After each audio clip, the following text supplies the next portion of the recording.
বন্ধুরা, ইতিমধ্যে আপনারা জানতে পেরেছেন হেলিকপ্টার বিধ্বস্ত হয়ে ইরানের প্রেসিডেন্ট ইব্রাহিম রাইসি ও পররাষ্ট্রমন্ত্রী আমির আবদুল্লাহিয়ান সহ হেলিকপ্টারে থাকা সবাই নিহত হয়েছেন বলে ইরানের কর্মকর্তারা নিশ্চিত করেছেন।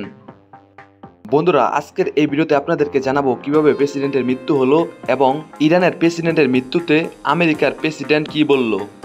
বন্ধুরা, ভিডিওটি শুরু করার আগে ছোট্ট একটা রিকোয়েস্ট, প্লিজ আমাদের ইউটিউব চ্যানেলটি সাবস্ক্রাইব করে পাশে থাকা বেল আইকনটি বাজিয়ে দিন। সো বন্ধুরা, চলুন আজকের ভিডিওটি শুরু করি।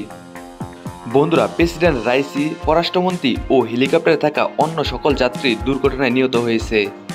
ইরানের একজন জ্যেষ্ঠ কর্মকর্তা রয়টার্স বার্তা সংস্থাকে বলেছেন, ইরানের রাষ্ট্রীয় গণমাধ্যম প্রেসিডেন্ট ইব্রাহিম রাইসির মৃত্যুর খবর নিশ্চিত করেছে। সোমবার সকালে পূর্ব আজারবাইজান প্রদেশের পাহাড়ি ও তুষারাবৃত এলাকায় ইব্রাহিম রাইসিকে বহনকারী হেলিকপ্টারের ধ্বংস অবশেষ খুঁজে পায় অনুসন্ধানকারী দল। দেশটির রাষ্ট্রীয় টেলিভিশনে জানানো হয়, সেখানে প্রাণের কোনো চিহ্ন নেই। পুরো হেলিকপ্টারটি একদম শেষ হয়ে গেছে।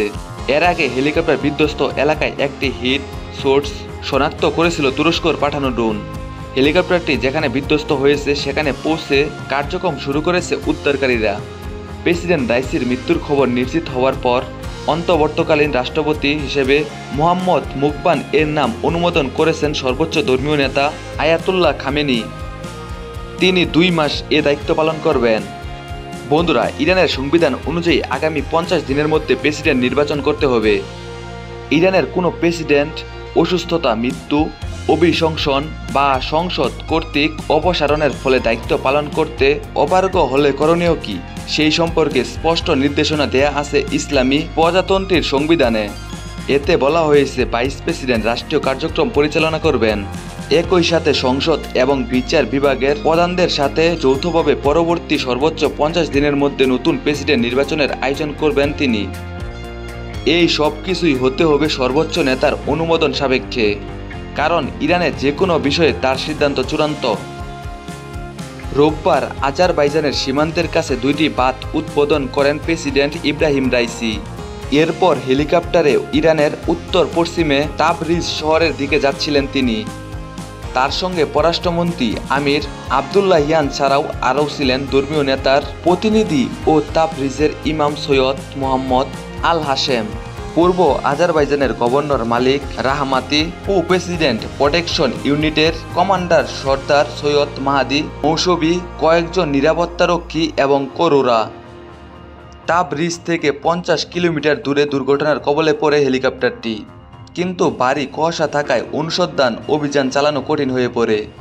প্রেসিডেন্টের বহরে মোট 3টি হেলিকপ্টার ছিল। অন্য 2টি হেলিকপ্টার নিরাপদে অবতরণ করে।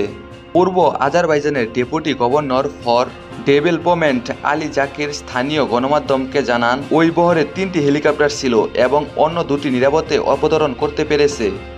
একটি বিধ্বস্ত হয়েছে।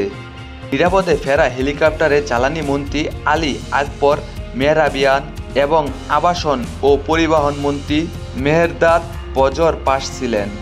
ইরানের আধা সরকারি তাসনিম নিউজ এজেন্সি বলেছে, হেলিকপ্টারের ভেতরে প্রেসিডেন্টের সাথে থাকা লোকজন জরুরি কল করতে সক্ষম হয়েছিলেন। স্বরাষ্ট্রমন্ত্রী স্থানীয় গণমাধ্যমকে নিশ্চিত করেন, হেলিকপ্টারের সাথে রেডিও যোগাযোগ করা হয়েছিল, তবে তিনি এর বাইরে আর কোনো ব্যাখ্যা দেননি। বন্ধুরা, ভারতের প্রধানমন্ত্রী নরেন্দ্র মোদী ইরানের রাষ্ট্রপতি ইব্রাহিম রাইসির মৃত্যুতে শোক প্রকাশ করে বার্তা দিয়েছেন। সোমবার তিনি লিখেছেন, তার পরিবার ও ইরানের জনগণের প্রতি আমার সমবেদনা জানাচ্ছি। এই শোকের সময়ে ভারত ইরানের পাশে আছে। ইরাকের প্রধানমন্ত্রী মোহাম্মদ শিয়া সুদানিও এক শোকবার্তায় ইব্রাহিম রাইসির মৃত্যুতে গভীর সমবেদনা জানিয়েছেন। পাকিস্তানের প্রধানমন্ত্রী শেহবাজ শরীফ বলেছেন, রাইসির মৃত্যুতে অনেক বড় ক্ষতি হলো। পাকিস্তানে একদিনের শোক ঘোষণার কথাও জানিয়েছেন তিনি।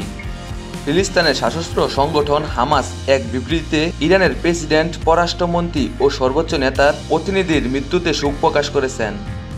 বন্ধুরা, ইরানের প্রেসিডেন্ট ইব্রাহিম রাইসির মৃত্যুতে আমেরিকার প্রেসিডেন্ট বাইডেন শোক প্রকাশ করেছেন।